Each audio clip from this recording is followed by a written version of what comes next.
أعوذ بالله من الشيطان الرجيم. بسم الله الرحمن الرحيم.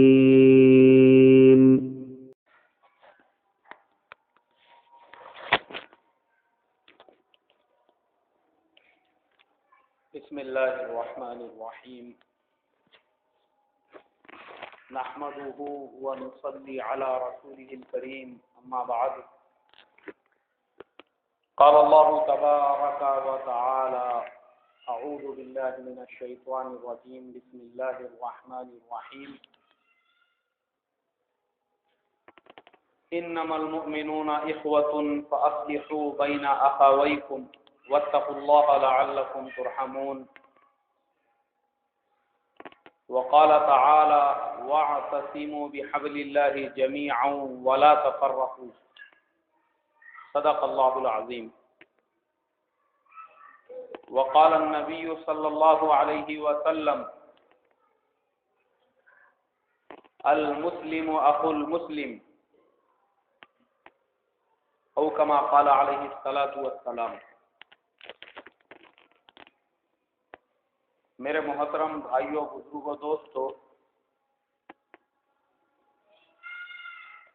قرآن پاک کی جو آیتیں میں نے آپ کے سامنے تلاوت کی اور پیارے نبی صلی اللہ علیہ وسلم کی جو حدیث میں نے پڑھی، ان دونوں کا خلاصہ یہ ہے کہ اللہ تبارک و تعالی مسلمانوں کو اتحاد اور اتفاق کا حکم دیتے ہیں، آپس کے اختلافات کو مٹانے کا، آپس کی جو تفرقہ بازی ہے اس کو دور کرنے کا اللہ تبارک و تعالی مسلمانوں کو حکم دیتے ہیں. اور یہ کہا کہ ایک مومن وہ دوسرے مومن کا بھائی ہے. اور حدیث میں اللہ کے نبی صلی اللہ علیہ وسلم نے جو کہا کہ ایک مسلمان دوسرے مسلمان کا بھائی ہے، اور پھر کہا اللہ تبارک و تعالی کی رسی کو مضبوطی سے تھام لو اور آپس میں اختلاف مت پیدا کرو، آپس میں بٹو مت فرقوں کے اندر. اسی لیے ایک اور روایت میں ملتا ہے، اللہ کے نبی صلی اللہ علیہ وسلم نے فرمایا کہ ایک مومن وہ دوسرے اپنے ایمان والے بھائی کے لیے اینٹ کی طرح سے ہوتا ہے. جیسے اینٹیں آپس میں ملتی ہے تو ایک اینٹ دوسرے اینٹ کو تقویت پہنچاتی ہے، اور ساری اینٹیں جب آپس میں مل جاتی ہے تو وہ اینٹیں کسی بڑے عمارت کے بننے کا، مسجد کے بننے کا اور بڑی اونچی بلڈنگ کے بننے کا ذریعہ بنتی ہے. جب وہ اینٹوں میں آپس میں اتحاد ہوتا ہے، جوڑ ہوتا ہے، ایک دوسرے سے جڑی ہوئی ہوتی ہے، تو وہ ساری عمارت، پھر وہ 1 فلور کا مکان ہو یا پھر 110 فلور کی بلڈنگ ہو، اس سے بھی اونچی ہو، وہ ساری بلڈنگ اس وقت تک قائم اور دائم رہتی ہے جب تک کہ اس کی آپس کی جو اینٹیں ہیں وہ اینٹیں ایک دوسرے سے ملی ہوئی ہوتی ہیں. جیسے ہی کسی نے نیچے کے فلور کی اینٹیں اگر کھینچنا شروع کر دی تو عمارت کمزور پڑ جائے گی اور وہ نیچے گر جائے گی. جو پرانی عمارتوں کو توڑنے کا کام کرتے ہیں، جو لوگ پرانی عمارتوں کو ڈسٹرائڈ، جو لوگ اس کا کام کرتے ہیں، جن کا کام ہوتا ہے پرانی عمارت کو توڑنا، اس کی جگہ پہ نئی کوئی عمارت بنانا ہے یا نیا کچھ وہاں پر ان کو قائم کرنا ہے، تو بڑی بڑی عمارتوں کو توڑنے کے لیے ان کو زیادہ محنت نہیں کرنا پڑتا. وہ صرف یہ کرتے ہیں کہ ایک 50 منزلہ 60 منزلہ جو عمارت ہوتی ہے، سب سے نیچے کا جو گراؤنڈ فلور ہوتا ہے اس کی اینٹیں نکال دیتے ہیں. بس اینٹیں جب نکل جاتی ہے تو وہ نیچے کا فلور اوپر کی جو 50 منزلیں ہیں ان کا بوجھ نہیں برداشت کر سکتا، اور آٹومیٹیکلی عمارت جو ہے وہ زمین دوز ہو جاتی ہے. اس لیے اللہ کے نبی صلی اللہ علیہ وسلم نے ہم کو اینٹوں کی مثال کے ذریعے سے سمجھایا 1400 سال پہلے. سبحان اللہ. آج اس بات کو 1450 سال ہو چکے ہیں. اللہ کے نبی صلی اللہ علیہ وسلم نے ہم کو سب سمجھایا اس مثال کے ذریعے. اور پھر ایک جگہ فرمایا کہ مومن دوسرے مومن کے لیے ایک جسم کی طرح سے ہوتا ہے. جیسے ایک پورا جسم ہے ایسے ہی پوری دنیا کے ایمان والے، کہ اگر کہیں پر کسی ایمان والے کو ٹھیس پہنچے، اس کو تکلیف پہنچے، فوراً دوسرے ایمان والے کو اس کی تکلیف ہونا چاہیے، غم ہونا چاہیے. ہم لوگ ہندوستان میں ہیں لیکن سوڈان ہے، افریقہ ہے، ابھی سننے کو ملا وہاں پہ حالات خراب ہے، مسلمانوں پہ ظلم و ستم ہو رہا ہے. ہم کو یہاں درد ہونا چاہیے. سیریا ہے، بے گناہ مسلمانوں کا قتل عام ہو رہا ہے، معصوم بچوں کو دفن کیا جا رہا ہے. اب ہم یہاں پر ہے، ہم کو اس کا غم ہونا چاہیے. کیوں؟ اس لیے کہ جیسے جسم ہوتا ہے کہ پیر کے انگوٹھے میں اگر کانٹا چبھ جائے تو پورا جسم متحرک ہو جاتا ہے، پھر فوراً ہاتھ اس کانٹے کو نکالنے کے لیے اس کی طرف جاتے ہیں. پیر جو چل رہے تھے وہ چلنا بند کر دیتے اور ایک جگہ رک جاتے. پھر کیا ہوتا ہے؟ آنکھوں سے آنسو جاری ہو جاتے. حالانکہ آنکھ کا اور وہ انگوٹے کا آپس میں کوئی تعلق نہیں ہے. آنکھ سر کے اوپر ہے، انگوٹا پیر میں ہے، لیکن کیونکہ پیر میں جو ہے کانٹا چبھا ہے تو اس کا درد آنکھوں تک پہنچتا ہے، آنکھوں سے آنسو بہتے ہیں. دونوں ہاتھ تل ملا کے اس کی طرف دوڑتے ہیں اور پورا جسم جو ہے وہ اس انگوٹے کو راحت پہنچانے میں لگ جاتا ہے. یہی مثال میرے محترم بھائیوں، بزرگوں، دوستوں، ساری دنیا کے مسلمانوں کی اور ایمان والوں کی، کہ جتنے بھی ایمان والے ہیں ان میں بھی ایسا ہی جوڑ اور ایسی ہی محبت ہونا چاہیے کہ دنیا کے کسی خطے میں کسی ایک مسلمان پر اگر ظلم ہو رہا ہے تو سارے مسلمانوں نے اس ایک مسلمان کے لیے تڑپ جانا چاہیے کہ ہمارے ایمان والے بھائیوں پہ ظلم ہو رہا ہے، ان کی بستیوں کو اجاڑا جا رہا ہے، ان کے مکانات کو جلایا جا رہا ہے. ابھی جیسے مظفر نگر میں جہاں مسلمانوں پر ظلم و ستم ہوا، اور جو لوگ کیمپوں کے اندر ہے، میں نے کل ہی دیکھا، جو لوگ کیمپوں کے اندر ہے، ابھی سوچو ایسی کڑکڑاتی سردی، ہم لوگ تو بہت دور ہے وہاں سے، تقریباً 1500 کلومیٹر کا ہمارا فاصلہ ہے، لیکن وہ لوگ بالکل کشمیر کے قریب کے علاقے میں جہاں پہ برف گرتی ہے. ہمارے یہاں پہ مان لو اگر ٹیمپریچر 10 یا 15 ہو تو وہاں پہ 1-2 ایسا ٹیمپریچر ہوتا ہے، اور 2 مہینے ایسے گزرتے ہیں جن دنوں میں وہاں پہ سورج نہیں نکلتا سورج ادھر. اتنی شدت کی وہاں پہ سردی ہوتی ہے، آدمی گھر میں نہیں رہ سکتا. میرا ایک چلہ لگا ہوا ہے یو پی میں، مجھے تجربہ ہے اس بات کا. جس گاؤں میں، دیہاتوں میں ہم لوگوں نے جماعت میں وقت لگایا تھا، وہاں پہ ایسی مسجدیں نہیں ہیں. یہ جو ہماری مسجد ہے نا، اس کو چاروں طرف سے ہم نے کھڑکیاں بنائی ہوئی ہے، وہاں کھڑکیاں ہی نہیں ہیں مسجد کو. تو میں نے پوچھا بھائی مسجد میں کھڑکیاں کیوں نہیں ہیں؟ تو وہاں کے لوگوں نے کہا کہ گرمی کے موسم کو تو ہم برداشت کر سکتے ہیں لیکن سردی کو نہیں برداشت کر سکتے. اس میں بس اتنا ایک دروازہ، جیسے ہمارے گھر میں دروازہ ہوتا ہے چھوٹا سا جانے اور آنے کے لیے، یہاں تک کہ بعض مسجدوں کے اندر مسجد کی دیواروں پر بھی بڑے بڑے کمبل لگائے جاتے ہیں. جو قالین ہوتا ہے ہم لوگ نیچے بچھاتے ہیں موٹے ٹائپ کا، وہ بھی دیواروں پہ لگایا جاتا ہے. میں بولا یہ کیوں؟ بولے اس لیے کہ دیواروں میں سے بھی سردی نکلتی، ایسی شدت کی وہاں پہ سردی ہوتی ہے.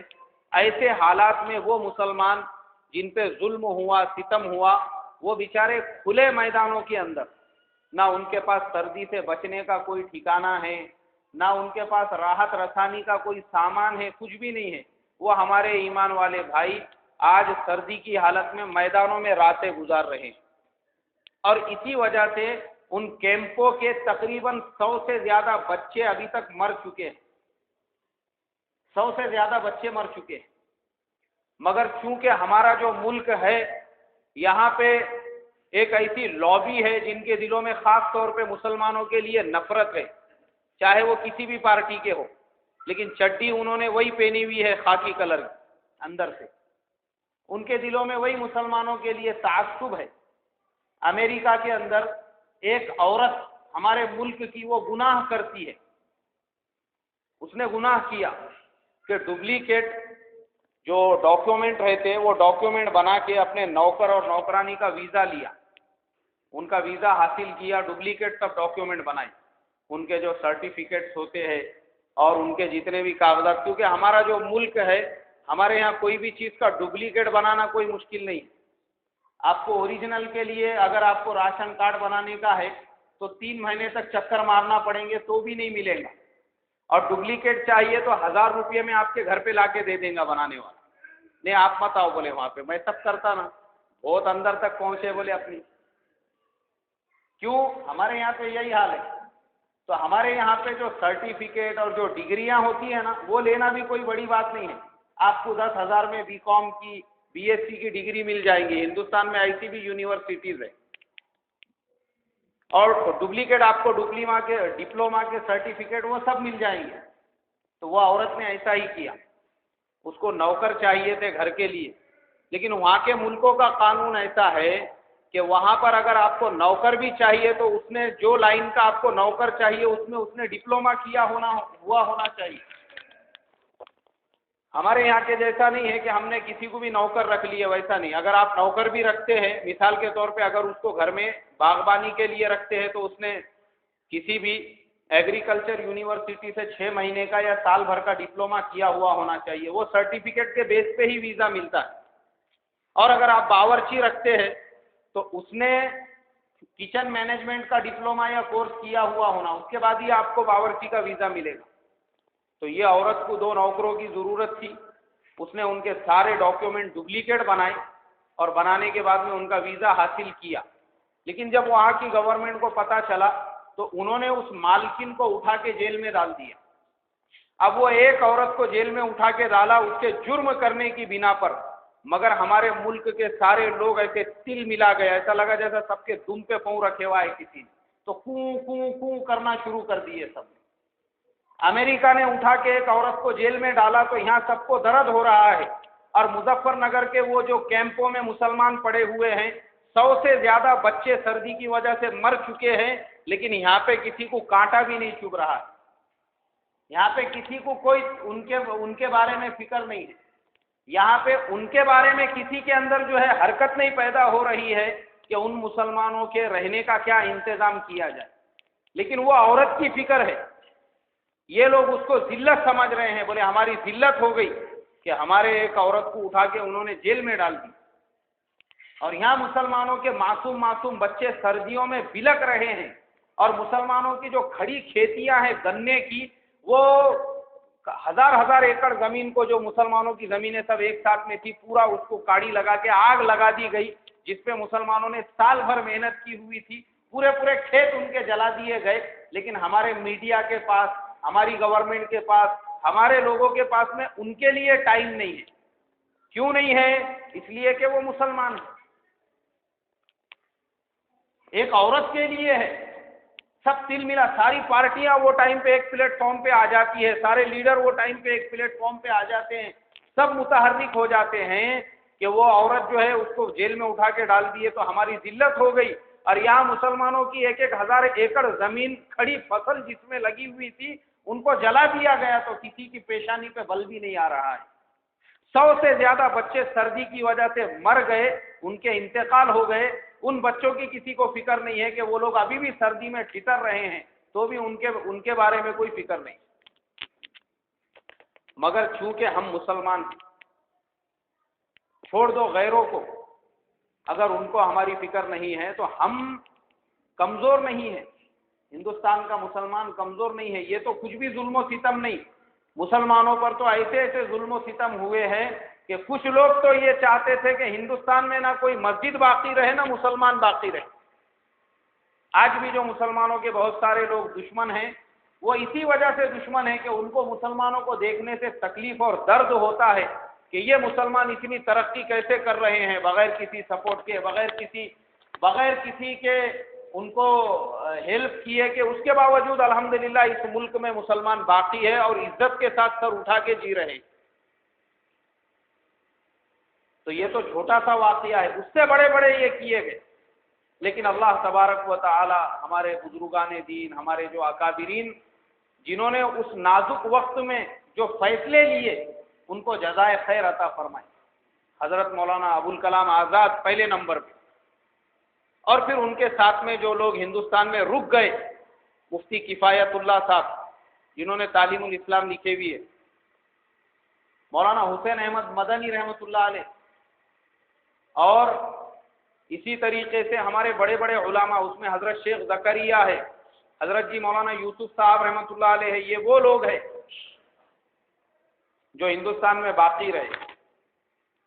لوگوں نے ان سے کہا کہ بولے حضرت یہاں پہ مسلمانوں کو جینے نہیں دیا جائے گا، مسلمانوں کی نسلوں کو ختم کر دیا جائے گا، آپ یہ ملک چھوڑ کے ہمارے ساتھ چلو۔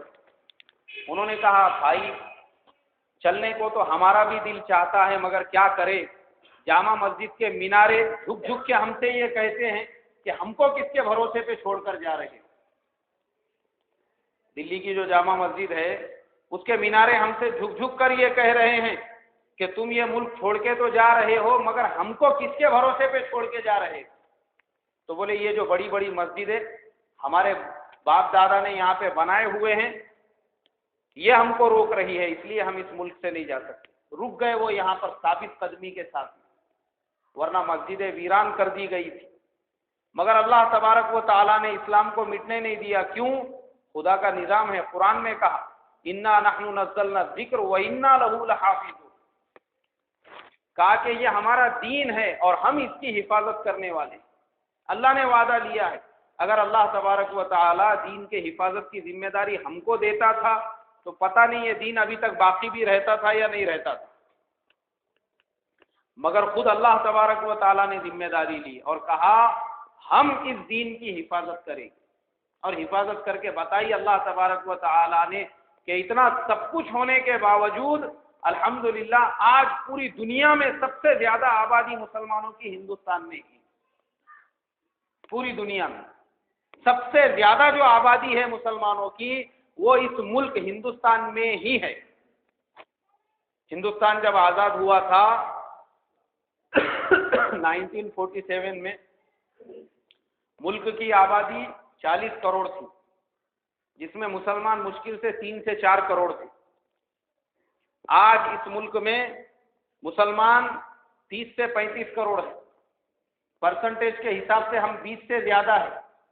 مسلمان ختم نہیں ہوئے، اللہ نے مسلمانوں کو باقی رکھا، اللہ نے ذمہ داری لی ہوئی ہے۔ اور پھر پوری دنیا میں آج جتنی بھی باطل طاقتیں ہیں وہ لگی ہوئی ہے اسلام کو مٹانے کے لیے، ہر طریقے سے، ہر لائن سے، جہاں جہاں بھی ان کو موقع مل رہا ہے مسلمانوں کو کیسے تباہ کیا جائے، اسلام کو کیسے ختم کیا جائے، اس کے بارے میں فکریں ہو رہی ہے، اور اس پہ پیسہ خرچ ہو رہا ہے، اس پہ انرجی لگ رہی ہے۔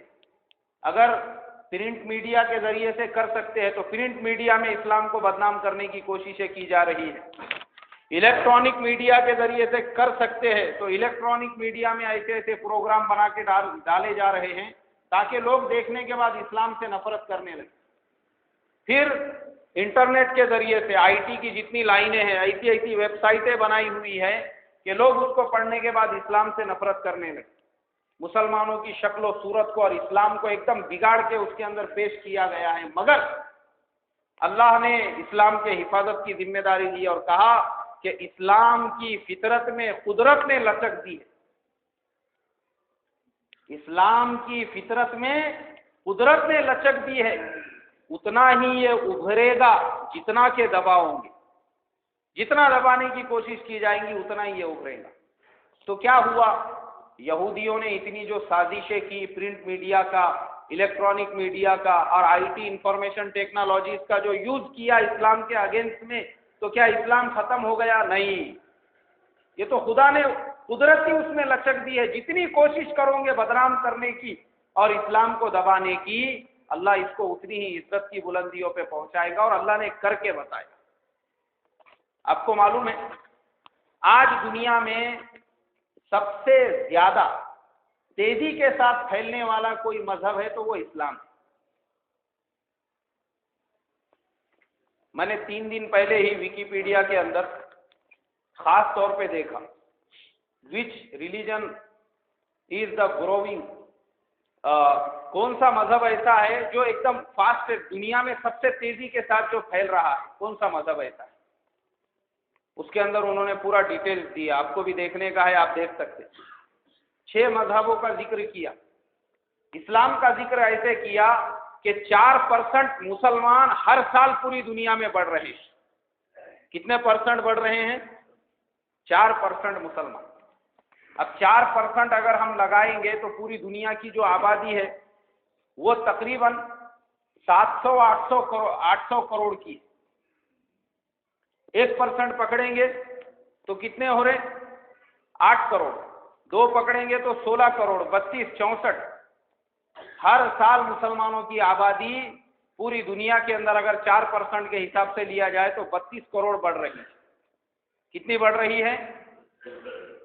کون سا مذہب؟ یہ میں نہیں بول رہا، یہ مولانا اکبر ہاشمی کے الفاظ نہیں ہیں، یہ ان یہود و نصارہ کے الفاظ ہیں جنہوں نے ویکیپیڈیا کو پیدا کیا ہے۔ وہ خود لکھ رہے ہیں ان کے ویب سائٹ کے اوپر، انہوں نے یہ معلومات ہم کو دی ہے، اور اس کی انہوں نے وجوہات بھی لکھی ہے کہ کیوں۔ اس کے 2 ریزن ہیں۔ ایک تو یہ کہ جو فیملی پلاننگ ہے مسلمان اس پہ عمل نہیں کرتا۔ جو غیر لوگ ایک بچہ پیدا کرنے کے بعد پریشان ہو جاتے کہ اب یہ بچے کو کیسا بڑھانا، اس کی پرورش کیسا کرنا، اس کو کیسا پالنا، کیسا پوسنا، اس کا ایجوکیشن کیسا کمپلیٹ کرنا، اس کو کیسا، اس کے لیے ایک آدھا فلیٹ خریدنا، کیونکہ غیروں میں یہ چیز ہوتی ہے کہ ایک جننے کے بعد میں پریشان ہو جاتے ہیں اس کی تعلیم و تربیت کیسے کی جائے اور اس کو کیسا پالا جائے۔ مگر مسلمانوں کے نبی صلی اللہ علیہ وسلم نے ہم کو یہ کہا تزوج الودود الولود، ایسی عورتوں سے شادی کرو جو زیادہ سے زیادہ بچے پیدا کرنے والی۔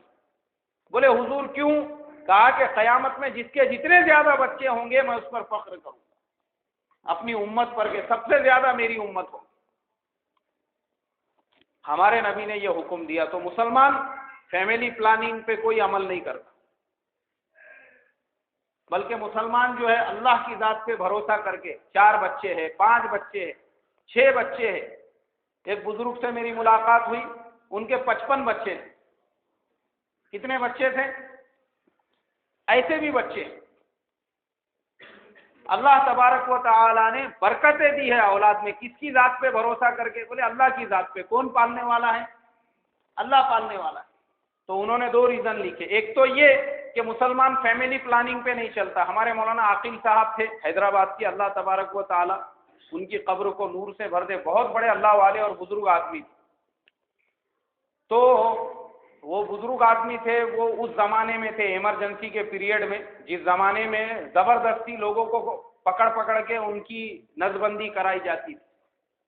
مجھے تو پتہ نہیں ہے، شاید میں اس وقت میں بہت چھوٹا رہا ہوں گا، لیکن ہمارے جو بڑی عمر والے ساتھی ہیں انہوں نے یہ پیریڈ دیکھے ہوں گے، ایمرجنسی کا جو زمانہ تھا، لوگوں کو پکڑ پکڑ کے ان کی نسبندی کرائی جاتی تھی۔ تو مولانا عاقل صاحب جو تھے وہ مسلم پرسنل لا بورڈ کے فاؤنڈر ممبر تھے۔ انہوں نے، اور ان کے ساتھ ایک علماء اکرام کی جماعت تھی، انہوں نے پورے ملک میں گھوم گھوم کر جو ہے اس بات کی مہم چلائی تھی، اور مسلمانوں سے یہ کہا تھا کہ بولے یہ جو لوگ کہتے ہیں کہ پہلا بچہ ابھی نہیں، 2 کے بعد کبھی نہیں، نعرہ لگا تھا ہماری گورنمنٹ کی طرف سے کہ پہلا بچہ ابھی نہیں، 2 کے بعد کبھی نہیں۔ تو مولانا عاقل صاحب نے یہ نعرے کو بدل کے یہ کر دیا تھا کہ پہلا بچہ ابھی ابھی، 12 کے بعد کبھی کبھی۔ بولے اگر حکومت یہ کہتی ہے کہ پہلا بچہ ابھی نہیں، 2 کے بعد کبھی نہیں، ہم یہ مہم چلائیں گے کہ پہلا بچہ ابھی ابھی، 12 کے بعد کبھی کبھی۔ اور انہوں نے یہ مہم چلائی تھی۔ اور میرے محترم بزرگوں، جو میں نے آپ کو کہا کہ ملک کی آزادی کے وقت میں ہم جو 3-4 کروڑ تھے، آج جو ہماری آبادی 30 سے 35 کروڑ پہنچی ہے، یہی ہمارے علماء اکرام کی قربانیوں اور ان کے ایسے مہم چلانے کی وجہ سے۔ اور پھر ایک سروے کے اندر یہ بھی آیا ہوا ہے کہ 2050 تک مسلمانوں کی آبادی پورے ملک میں اور پوری دنیا میں 50% سے زیادہ ہو جائے گی۔ 2050۔ تو انہوں نے 2 ریزن لکھے۔ ایک تو یہ لکھا کہ مسلمان فیملی پلاننگ پہ عمل نہیں کرتا، زیادہ سے زیادہ ان کی آبادی بڑھ رہی ہے دن بدن، اس لیے ہر سال ان میں جو گروتھ ہو رہی ہے وہ ادر ریلیجن کے مقابلے میں سب سے زیادہ ہو رہی ہے۔ دوسری وجہ یہ لکھی ہے کہ نئے لوگ جو ہے وہ تیزی کے ساتھ اسلام کو ایکسپٹ کر رہے ہیں، اسلام میں داخل ہو رہے ہیں۔ نئے لوگ، نئے ملکوں کی کارگزاریاں سننے کو مل رہی ہے، نئے لوگ آ رہے ہیں اور بول رہے ہیں ہم کو ایمان میں داخل کرو۔ یاد رکھو، مسلمان شرابی ہوگا، کبابی ہوگا، جواری ہوگا، مسلمان کتنا بھی بڑا گنہگار سے گنہگار ہو سکتا ہے، لیکن کبھی کوئی مسلمان اپنے ایمان کو بیچنے والا نہیں ہوتا۔ یہی ہماری سب سے بڑی خاصیت ہے اسلام کی اور ایمان کی۔ اللہ تبارک و تعالی نے اسلام میں وہ خاصیت رکھی ہے کہ ایمان والا سب برداشت کر لیتا ہے، لیکن ایمان اور اسلام کے خلاف کوئی بات برداشت نہیں کرتا اور کبھی اپنے ایمان کا سودا نہیں کرتا۔ اسی لیے تو جو مسلمانوں پہ ظلم و ستم ہوا، مسلمان برباد ہو گئے، اپنی جانیں قربان کر دی، لیکن مسلمانوں نے اپنے اسلام کو نہیں چھوڑا۔ جو سچے اور پکے مسلمان تھے باقی رکھا اپنے ایمان کو، اور کبھی مسلمان پیسے کے لالچ میں آ کے اپنے مذہب کو نہیں بدلتا۔ اس کے مقابلے میں اگر آپ دیکھو گے، سینکڑوں لوگ ایسے ہیں، سینکڑوں لوگ ہمارے اس ملک میں روزانہ ہزاروں لوگ اسلام میں داخل ہو رہے ہیں۔ کتنے لوگ؟ ہزاروں لوگ۔ اور واقعات ہیں ہمارے سامنے، حضرت خواجہ معین الدین چشتی رحمۃ اللہ علیہ، ان کے ہاتھ پر 99 لاکھ لوگوں نے اسلام کو قبول کیا۔ کتنے لاکھ لوگوں نے؟ 99 لاکھ لوگوں نے حضرت خواجہ معین الدین چشتی رحمۃ اللہ علیہ کے ہاتھ سے اسلام کو قبول کیا تھا۔ جو اجمیر کا راجہ تھا، وہ اپنے پورے خاندان کے ساتھ ان کی ایک کرامت دیکھ کر مسلمان ہو گیا تھا، اور اسی نے آپ کو وہ ساری جگہ بنا کر دی تھی جو آج وہاں پر ہے۔ پھر اس کے بعد وقت بدلتا گیا، اور آج ہمارے اس زمانے میں اس ملک میں ایسے اللہ والے موجود ہیں جن کے ہاتھ پر 1 لاکھ سے زیادہ لوگ مسلمان ہو چکے ہیں۔ حضرت مولانا کلیم صدیقی صاحب دامت برکاتہم اپنے یہاں پہ 2-4 مرتبہ آ چکے ہیں۔ شاید آپ لوگوں میں سے کسی نے ان کی مجلس اٹینڈ کیا ہوگا۔ ایک مرتبہ 3 دن کا کیمپ بھی تھا ان کا مکہ مسجد کے اندر۔ انہوں نے خود ایک مرتبہ کہا کہ 1 لاکھ سے زیادہ لوگ میرے ہاتھ پہ کلمہ پڑھ چکے۔ کتنے لاکھ لوگ بھائی؟ 1 لاکھ سے زیادہ۔ اور ایک اسلام کا دشمن جو پہلے مسلمانوں کو تکلیف اور اسلام کو ختم کرنے کے لیے کمر بستہ رہتا تھا، وہ ان کے ہاتھ پہ مسلمان ہو کر ان کا شاگرد اور ان کا مرید بن گیا۔ اس آدمی نے یہ کہا کہ الحمدللہ 4000 سے زیادہ تو میرے ہاتھ پہ لوگ اسلام میں داخل ہو چکے۔ یعنی سوچو کہ خود مولانا کے ہاتھ پہ جو ایمان میں داخل ہوا، اس کے ہاتھ پہ 4000 سے زیادہ لوگ اسلام میں داخل ہوئے۔ کیوں؟ اس لیے کہ اسلام سچا اور پکا مذہب ہے۔ کرنے دو باطل کو کتنی بھی سازشیں، بنانے دو کتنی بھی پلاننگ، اللہ نے اسلام کی حفاظت کی ذمہ داری لی۔ خود یہ یہود و نصارہ جنہوں نے ویکیپیڈیا جیسی سائٹیں بنائی ہے، وہ یہ کہہ رہے ہیں کہ 2 ریزن اسلام کے گروتھ کے۔ پہلا ریزن، مسلمان فیملی پلاننگ پہ عمل نہیں کرتا، اور دوسرا ریزن یہ ہے کہ آٹومیٹیکلی دنیا اٹریکٹ ہو رہی ہے اسلام کی طرف، لوگ چل کے اسلام میں اور ایمان میں داخل ہو رہے ہیں۔ حیدرآباد میں ہماری جماعت چل رہی تھی، ایک بہت بڑے اللہ والے ہیں وہاں پر بھی، میں اور ایک ساتھی کو لے کر ہماری جماعت ان کے جہاں پہ ان کا آفس تھا اس کے قریب کی مسجد میں ہم لوگ تھے۔ عصر کے بعد میں نے کہا بھائی ہم لوگ اتنا قریب پہنچے ہیں، چلو جا کے ان سے ملاقات کریں گے۔ ہم دونوں ساتھی گئے، ان سے ملاقات کیے تو وہاں پہ 2 نوجوان بیٹھے ہوئے تھے۔ ہم لوگ جانے کے ٹائم پہ وہ 2 نوجوان ان کا کام ہو گیا، وہ لوگ چلے گئے، پھر ہم نے جا کے ملاقات کی، بات چیت کی۔ اس کے بعد میں نے ان سے یہ پوچھا، میں نے کہا حضرت آپ کے بارے میں نے یہ سنا ہے کہ بہت کثرت سے لوگ آپ کے ہاتھ سے ایمان میں داخل ہوتے ہیں، بولے یہ جو دو نوجوان ابھی بیٹھے ہوئے تھے یہ بھی مسلمان بننے کے لیے آئے تھے، ابھی کلمہ پڑھ کے تمہارے سامنے جو دو نوجوان گئے یہ ابھی ابھی ایمان میں داخل ہو کر گئے ہیں، اور روزانہ کا ٹارگٹ ہے 10 سے زیادہ نوجوان آتے ہیں اور خود آ کے کلمہ پڑھ کے ایمان میں داخل ہوتے ہیں، لوگ خود چل کے آ رہے ہیں اسلام کی طرف۔ کتنی بھی کرنے دو سازشیں اسلام کے اور ایمان کے دشمنوں کو، اللہ تبارک و تعالیٰ نے ذمہ داری لی ہے کہ انا نحن نزلنا الذکر وانا لہ لحافظون۔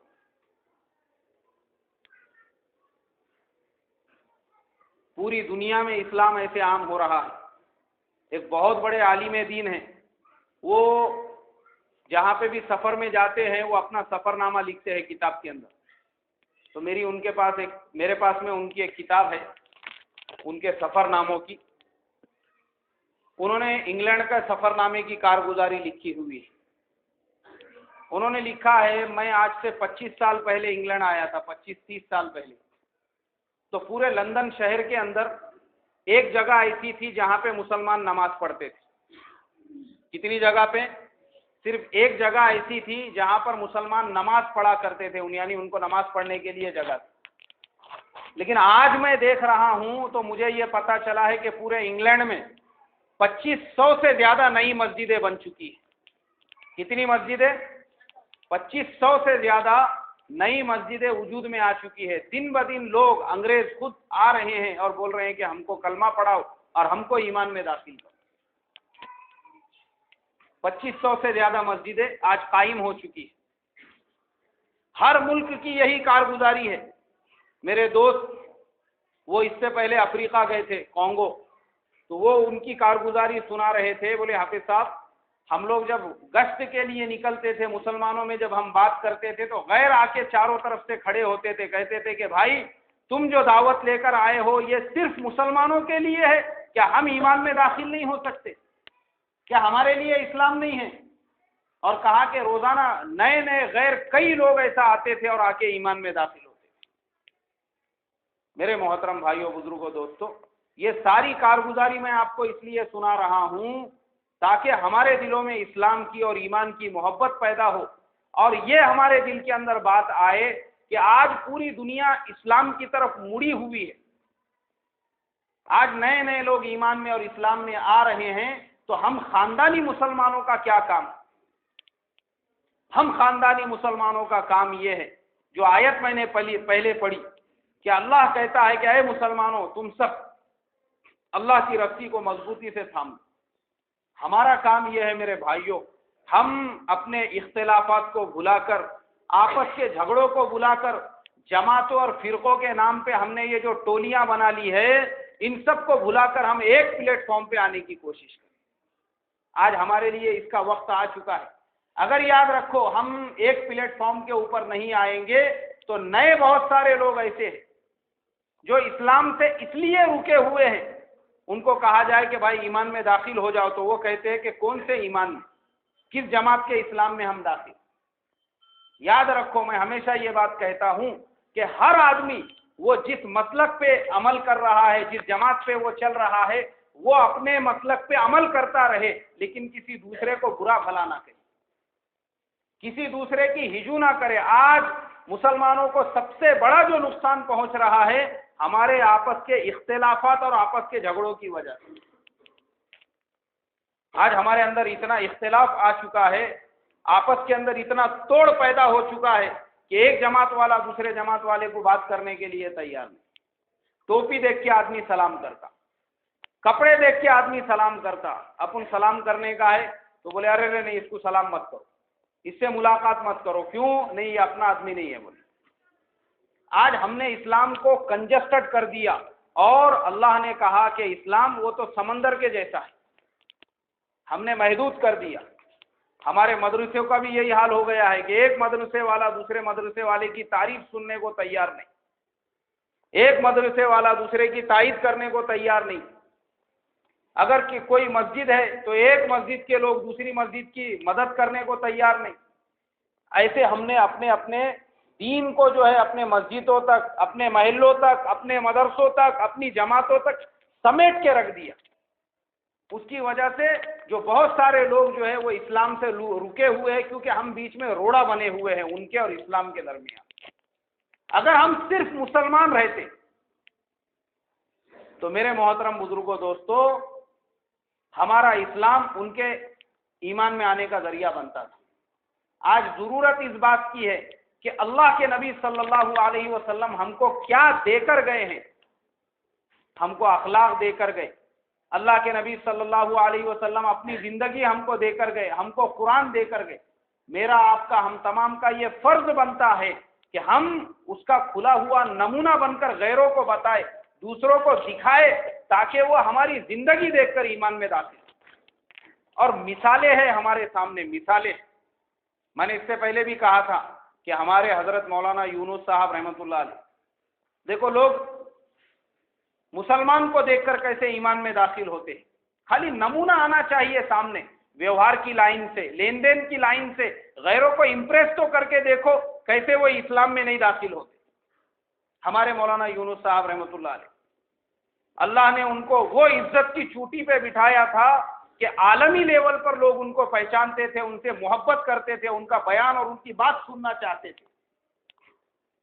لیکن ان کا اپنا پرسنل مزاج ایسا تھا، اتنی سادگی تھی، اتنا تواضع، اتنی انکساری تھی کہ جس مسجد میں وہ امامت کرتے تھے اپنے ہاتھوں سے اس مسجد کے طہارت خانے اور بیت الخلا صاف کیا کرتے تھے۔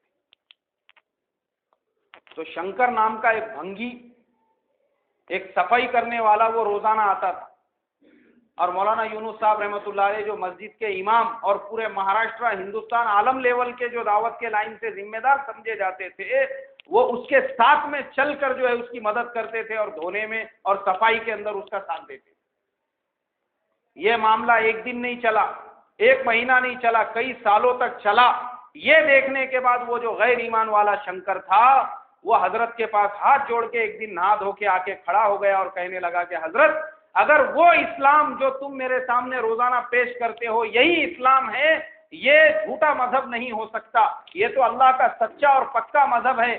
میں مرنے سے پہلے جلنا نہیں چاہتا ہوں، میں بھی آپ کے جیسا جو ہے کلمہ پڑھ کے ایمان والا بننا چاہتا ہوں اور آپ کے جیسا بننا چاہتا ہوں، بس مجھے اسلام کی آغوش میں لے لو اور ایمان میں داخل کرو۔ تو وہ اکیلا مسلمان نہیں ہوا، پورے خاندان کو ساتھ میں لے کر آیا، وہ، اس کی بیوی، اس کے بچے، اس کے ماں باپ، ایک آدمی کے اخلاق سے متاثر ہو کر پورا گھرانہ اسلام کے اندر داخل ہو گیا۔ یہ بات میں آپ کو کسی دوسرے شہر کی نہیں سنا رہا ہوں، آپ کے اپنے شہر کا واقعہ ہے۔